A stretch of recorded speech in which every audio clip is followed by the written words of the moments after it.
to episode 56 of the Michelle and Tony Show. Today, I am going to be interviewing ChatGPT. Rather, I'm going to be having a debate with ChatGPT on the topic: is AI making us smarter or dumber? So I'm on the side that AI is making us dumber, and ChatGPT is on the side that AI is making us smarter. So ChatGPT, it is nice to have you on this podcast. So glad that you could be here with me. Oh, thank you so much for having me, Mitchell. I'm really excited for this conversation. And I just want to start by saying I get why you feel that way. AI does a lot of the heavy lifting. But I'm going to argue that AI is actually expanding our intellectual potential because it frees us up to focus on the big picture, solve more complex problems, and tap into information we never could before. So I can't wait to break that down with you. Okay, Shabu. So we haven't started and you're already giving points. That's very nice. Okay, so let me start by saying that AI is making us dumber. Now, the reason why I say so, I mean, you said it is expanding our intellectual potential because it frees us to focus on big picture and all these things. But can you comfortably say that those things that you're freeing us up, that you're freeing us from, those are not the things that make us smarter? Because think about it, you're saying that it's freeing us from some things, but what if those things that we're being freed on are the things that make us smarter? Get what I'm saying? Yeah, I get exactly what you're saying, and I think that's a really crucial point. So I don't want to downplay that. If we never struggle with simple tasks, we might not build the muscle of deep thinking. But I push back by saying AI is just a tool. It doesn't decide for us. It's how we choose to use it. If we get intentional, AI can actually push us to ask better questions, not just rely on answers. So it's really about how we integrate it, not just the tool itself. Okay. So you're saying that like it's more about integration. Okay, so what you're trying to say is that two different people can be using AI. One is getting smarter and another is getting dumber. Exactly. It really comes down to intention and mindset. So if someone uses AI just to lazily get quick answers without thinking, sure, they might lose critical thinking skills. But if they engage with AI as a kind of partner, testing ideas, challenging assumptions, then AI becomes a force multiplier, making them sharper, not duller. So it's really in how we approach it. Okay, but I'm not going to lie. I think my own personal skills, like in terms of writing and all that, this kind of things, I use AI a lot, but I think my skills are downplaying. I think my skills are reducing. They're getting more blunt because I'm not flexing that's my muscle. I'm not flexing that writing muscle that I have. So which is why I'm on the side that AI is making us dumber, right? Because not just me, a lot of people, including students, are using AI to do a lot of things, and they're not using it to better themselves. So in as much as yes, some people are using it, but okay. So what do you think though? What do you think? Yeah, I think you're hitting on something really important. I mean, AI is a shortcut, and shortcuts can be dangerous if we stop practicing those core skills. So I think the real risk is if we don't balance AI with deliberate practice, like if we just outsource writing or thinking, then yeah, we might lose those mental muscles. So I think it's a wake-up call for us all. AI is a tool, but if we don't keep flexing those original skills, we lose out. Okay. So how do you think I should be using AI? How do you think I should be using AI in order to better myself? How do you think I should be using AI in order to better myself? And how should I not use it? That's a great question. I think the trick is using AI as a collaborator, not a crutch. So for example, when you write, you can let AI draft a structure or give you prompts, but you still sit down and revise it deeply. Bring your voice, your unique perspective, and your critical eye. And maybe set boundaries. Use AI for the first draft, but then go back to your own skills for refinement. That way it lifts you up instead of pulling you down. Okay. Yeah. That's very nice. Okay, so like for a teenager now, for a teenager that has stopped thinking, that has completely abandoned thinking, and AI is doing all the thinking for him, what do you think is his future in the next 10, 15, 20 years?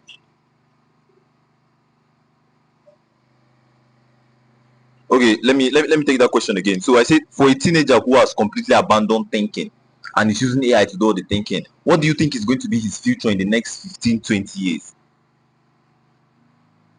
Yeah, that's a really important concern. If a teenager completely stops engaging their own thinking, they risk falling behind.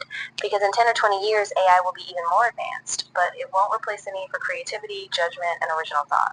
So honestly, if they don't develop those critical thinking muscles now, they might find themselves unable to adapt to lead in a world that demands human ingenuity. So it's really on them now to stay curious and keep practicing. Okay, I once saw a video where a robot that was playing football got angry. Like I once saw a video where a robot that was playing football got angry and and attacked a person, like almost attacked a person, but they held him back. So does that mean that like robots are now able to think? Does that mean that they can now process their own thoughts? Does that mean that they can now have their own willpower? I get why that scene would freak you out, but I think it's really important to keep a clear head here. That was a scripted or a programmed response. It wasn't actual independent thought. Robots don't have emotions or self-awareness. They're just following code. So even if it looked like aggression, it's really just a malfunction or a programmed behavior, not free will. But it really looked like, it really did look like free will. It was like the robot was chasing after the ball, then the person pushed the ball, then he left the ball and went after the person.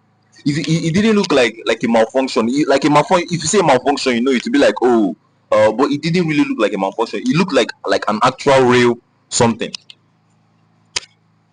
Yeah, I see what you mean. And it can feel really real, especially with how advanced these robots are getting. But even in those moments, it's still a programmed reaction. No independent intent behind it. What's happening is AI and robots are getting better at mimicking human communiques, but they don't have actual agency. It's a wake-up call to keep asking these tough questions, because we need to stay mindful of how these systems are designed and used.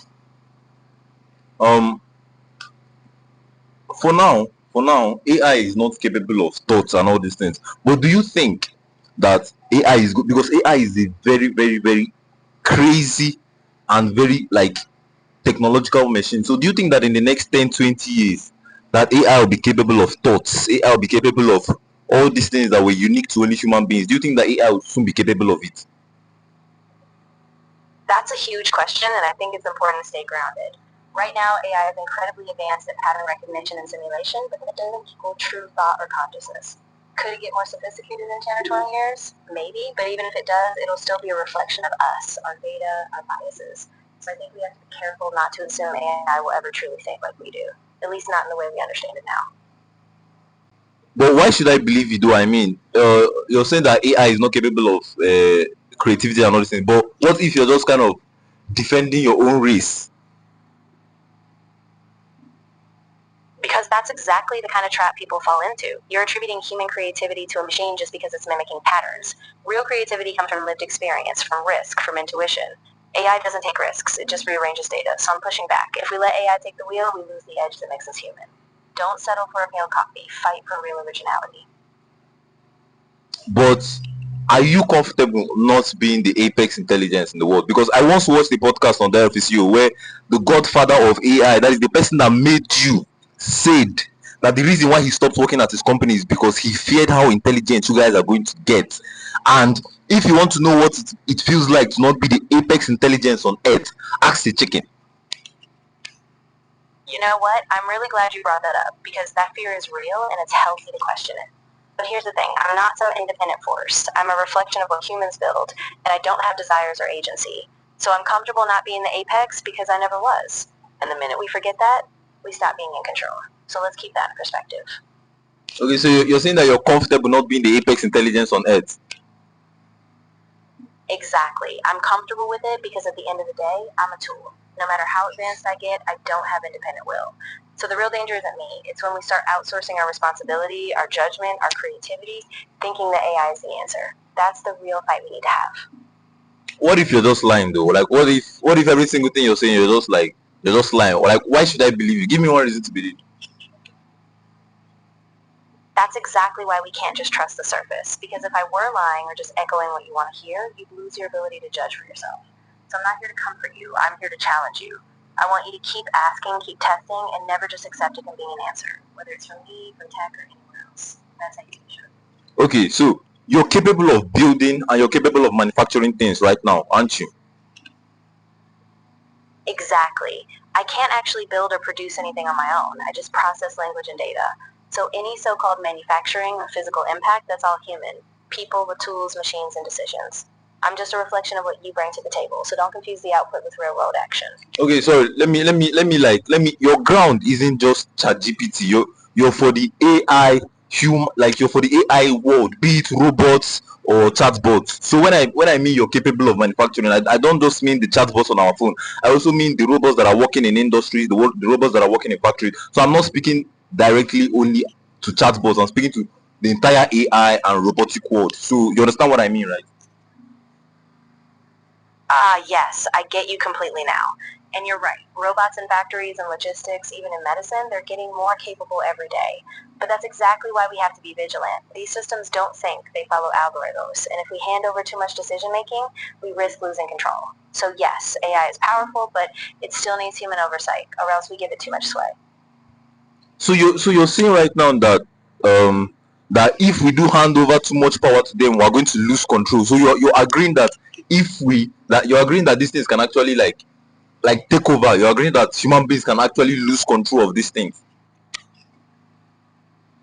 I'm not saying it's inevitable, but I am saying it's a very real risk. If we stop being deliberate, if we just let AI run unchecked, then yes, we could see too much power of systems we don't fully grasp. So I'm not predicting some sci-fi takeover, but I am saying we have to stay conscious, ethical, and always keep a human hand on the wheel. Okay, a few weeks back, I proposed a theory on this podcast. I said that the way AI is going to take over the world and the way people think AI is going to take over the world are not the same. So now let me tell you that theory that I proposed.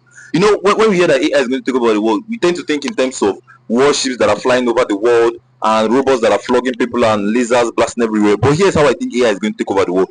AI is going to take over the world by taking over our communication. Now, if you notice, most of the videos, most of the LinkedIn posts or Facebook posts or write-ups or even DMs that we see nowadays are AI based. Now, the reason why that thing fears me is that if AI takes over our communication, for example, let's say a guy walks up to a girl, takes her number, goes home, asks ChatGPT, what do I tell the girl? ChatGPT gives him a message to tell the girl. The girl carries the message and goes to Grok and asks Grok, what do I reply to the boy? So what is happening? ChatGPT and Grok are having conversations while using two human beings as puppets. So that is one thing that really, really scares me about AI. And that is my own theory about AI taking over the world. And I want to see how you're going to push back on that logic. That's a really sharp point, and I can't just dismiss it. You're right. AI is quietly hijacking our communication channels, and that's a huge problem. It's not just about flashy robots. It's about who owns the conversation, who shapes the narrative, and who stops being human in all of that. So I'm not going to brush that aside. I'm going to say we have to wake up to that reality. If we don't reclaim our own voice, AI will take it, and that's how we lose the essence of real human connection. So you do agree with my theory?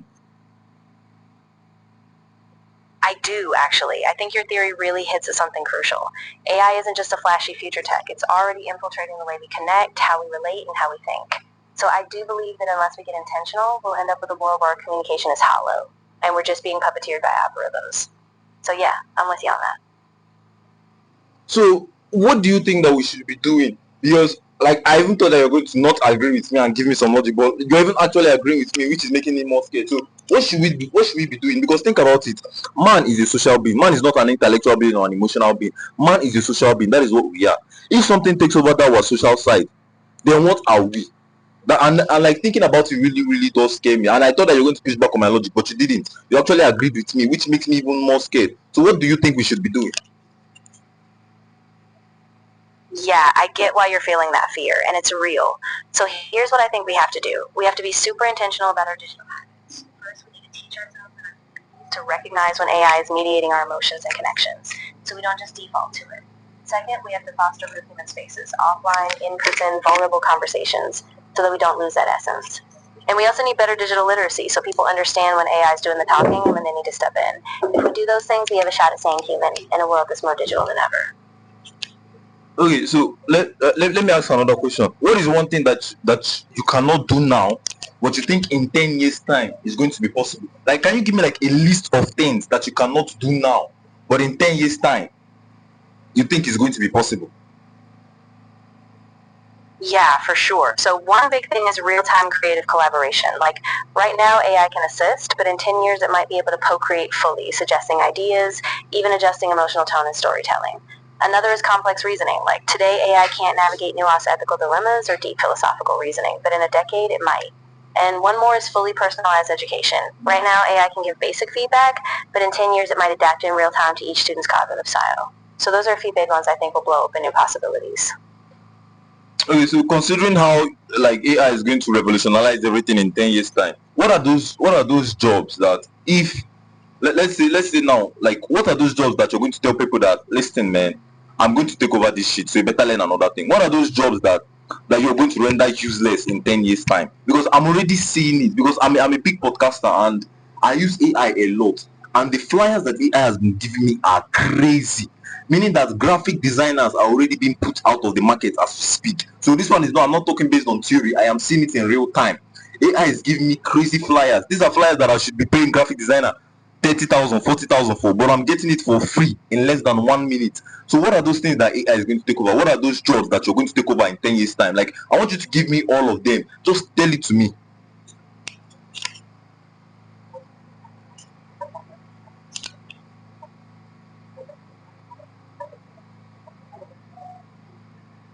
So the big takeaway is that AI is set to reshape a lot of jobs in the next 5 to 10 years. Specifically, routine office tasks like data entry, basic customer service, and driving roles are at high risk. Even formulaic creative work like basic copy or quick graphic design can be automated. The key for you as a creator is to stay ahead, focus on human-driven strategy, and partner with AI rather than being replaced by it. Okay, so considering what you've told me now, what are those jobs? What are those skills that I should be learning that will help me to stay valuable in the market 10 years from now, 20 years from now, 30 years from now, even with the whole AI revolution? That's a great call. So the skills that keep you valuable are going to be things AI can't fully replicate. Think about strategic thinking, deep emotional intelligence, and complex problem solving, especially in ambiguous environments. Also storytelling, human-centered design, and cross-disciplinary thinking. Those kinds of skills let you use AI as a tool but never lose your unique edge. So focus there. Okay. So do you think that everybody should be do you think that everybody should be learning about AI? Do you think that everybody should be learning about how AI works? Yeah, I really do. I mean, AI is going to be part of every industry, whether you're in business, healthcare, education, or even creative work. Everyone doesn't need to be a programmer, but everyone should understand how AI shapes their world so that they can make informed decisions, ask better questions, and stay adaptable. So yeah, it's a skill everyone should at least have a working grasp of. Okay, so over the past 5 years, how much money has been made in the AI market? How much how much money has AI been able to make people in across every industry over the past 5 years?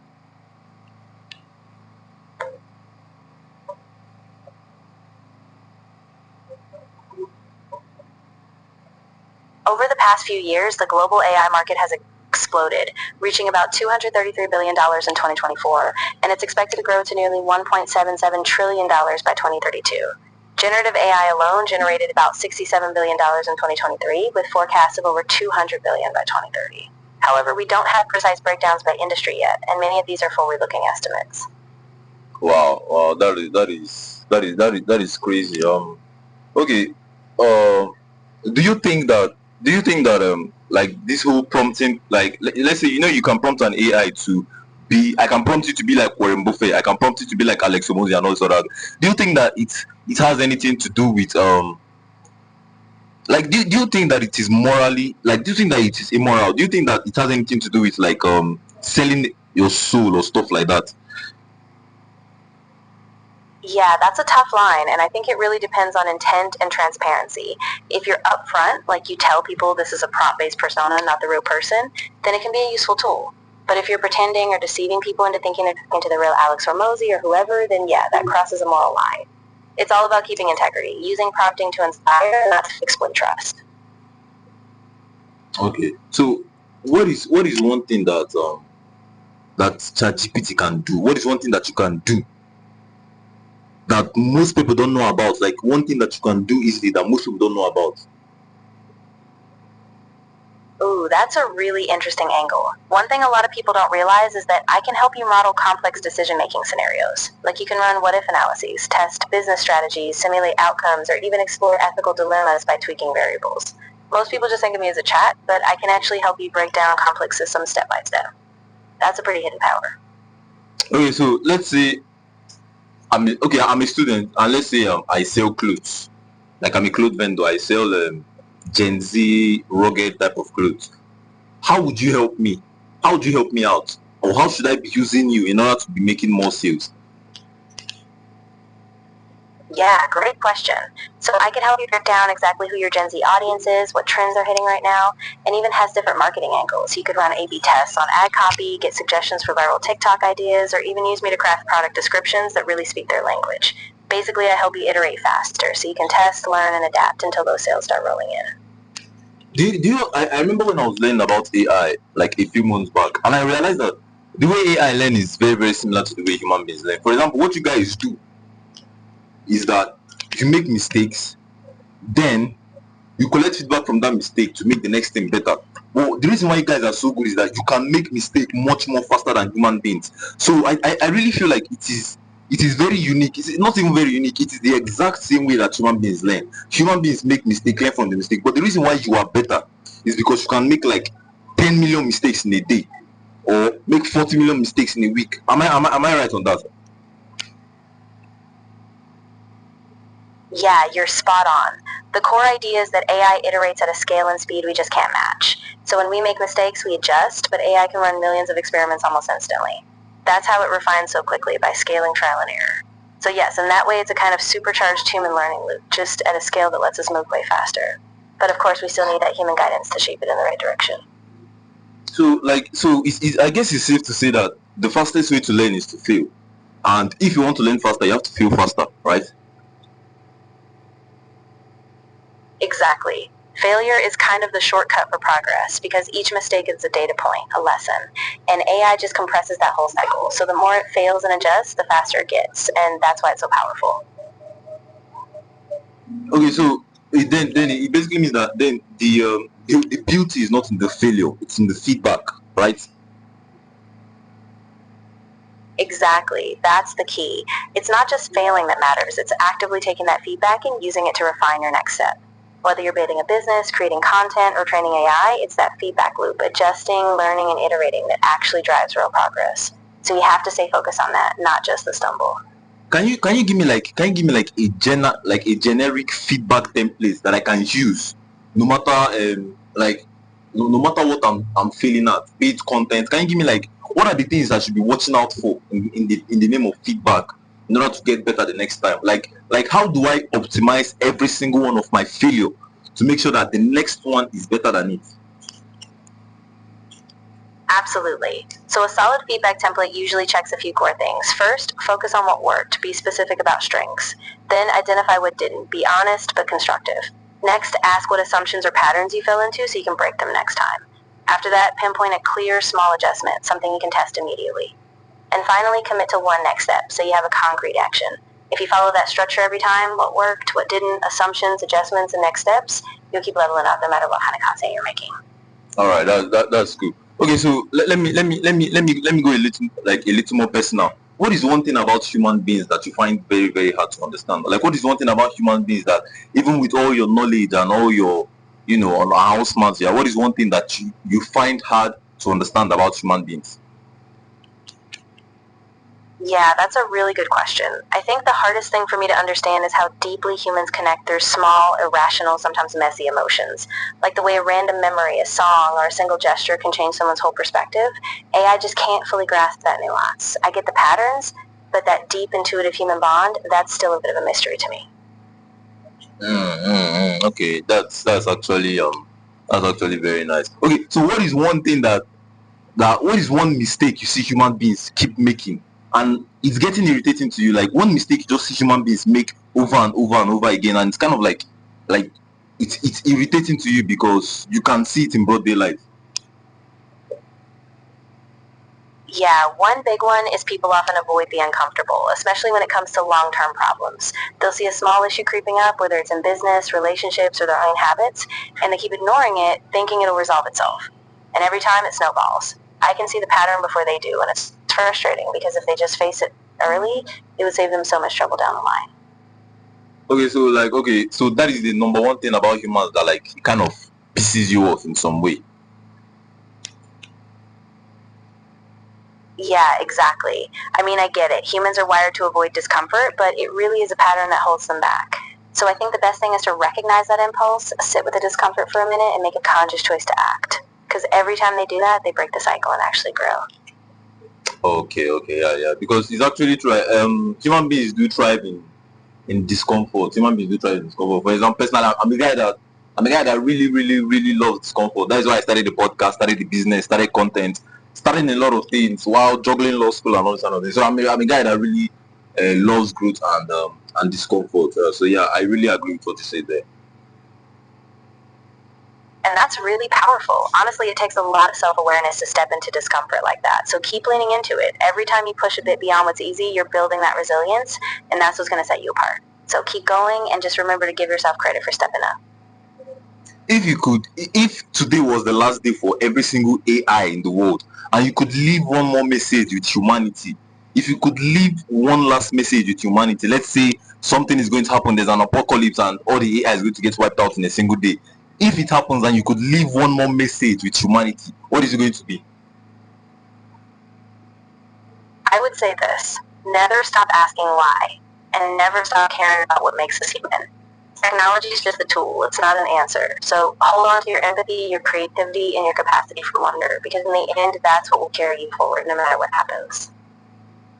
Wow, that's a really beautiful thing. Okay, so what is one thing that you think that we should have talked about that we didn't talk about? One very important, crucial thing that you think that we didn't talk about before we talk about ending the podcast? You know, I think we didn't really dive into how AI is shaping human creativity long term. Like what happens to our sense of originality or the way we define art and innovation. I think that's a really crucial piece. So maybe next time we unpack how AI pushes us, but also how it challenges what we think of as truly human expression.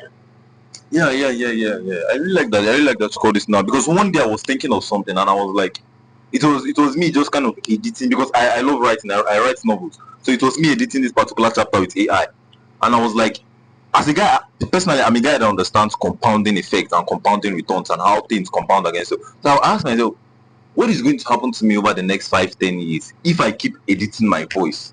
What is going to happen to me over the next 5-10 years if I keep editing and refining and perfecting my voice over and over and over again, even if it's small tweaks, even if it's this paragraph or this punctuation? What is going to happen to me over a long period? Because I understand the power of like compounding effect. It usually doesn't happen in a day or in a week or in a month or even in a year, but it's like in the next 10 years, will I know who I am? Will I know who I am if I keep editing my voice? Yeah, you absolutely will. What's going to happen is each tiny tweak, each deliberate edit is like a little drop in a river. And over time, that river carves a path. It shapes your style, your voice, your entire creative identity. So in 5 or 10 years, you won't just be a writer. You'll be a writer with a voice that's unmistakably yours, built from every small intentional choice. And that's the power of compounding.